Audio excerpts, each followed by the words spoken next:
मैं तुमसे पूछना ही भूल गया, इतने सालों तक तुम थे कहाँ? कहाँ थे तुम? पापा के जाने के बाद मैं एक अनाथ आश्रम में पला पड़ा। कई सालों के बाद वहां से निकला, काम करने लगा ताकि पढ़ाई के लिए पैसे जोड़ सकूं। लेकिन इस दौरान आप लोगों ने मुझे ढूंढा क्यों नहीं? टाइगर, ऐसा नहीं है कि मैंने तुम्हें ढूंढने की कोशिश नहीं की। जैसे कि मैंने तुम्हें बताया कि तुम्हारे पापा के जाने के बाद माफिया वर्ल्ड में अफरा तफरी मच गई थी। हम उसे भी संभाल रहे थे और तुम्हें भी ढूंढने की कोशिश कर रहे थे, लेकिन वक्त के साथ साथ तुम्हारा चेहरा भी बदल रहा था, इसलिए तुम्हें ढूंढने में बहुत मुश्किल हो रही थी। फिलहाल अब तुम मिल गए हो। अब तुम्हें देखकर मोंटी और बाकी सब लोग बहुत खुश होंगे।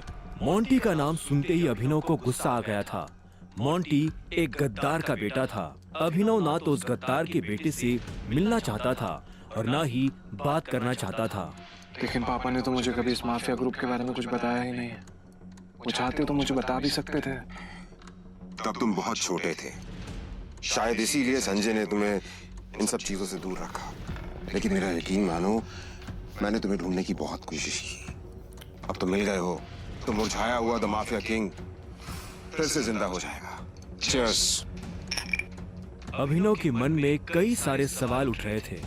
उसे समझ नहीं आ रहा था कि राणा का राज अकरम और बाकी लोगों को पता क्यों नहीं चला और क्यों एक गद्दार का बेटा अभिनव की गद्दी पर बैठा हुआ था। इससे पहले कि अभिनव अपने आप को कोई जवाब दे पाता, अकरम उसके पास आया और उसने अभिनव को 50 करोड़ रुपए का एक चेक थमा दिया। ये लो, इसे रख लो।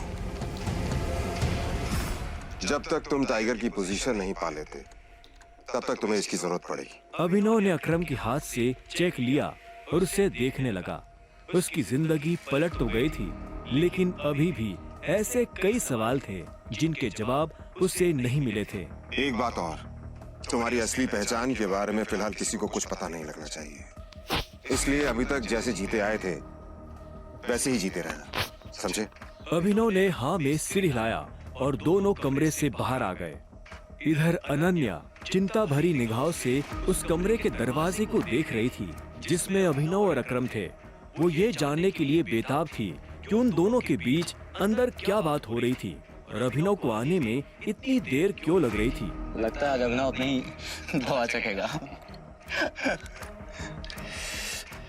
ऐसे कितने दुख की बात है ना, शादी के बाद बेचारा ऐश करने से पहले ही मर जाएगा। ये सुन अनन्या को झटका लगा। वो जानती थी कि अकरम के लिए किसी को मारना कोई बड़ी बात नहीं थी। अकरम सर जैसे गटर के चूहों को बर्दाश्त नहीं करते हैं, साफ कर देते हैं। देखना ये भी नहीं बचेगा। इसे कहते हैं शादी करके मर गया, वो बात सच हो जाएगी। ये अनन्या को ये सुनकर बुरा लगा। कोई इंसान किसी दूसरे इंसान की मौत पर खुश कैसे हो सकता था?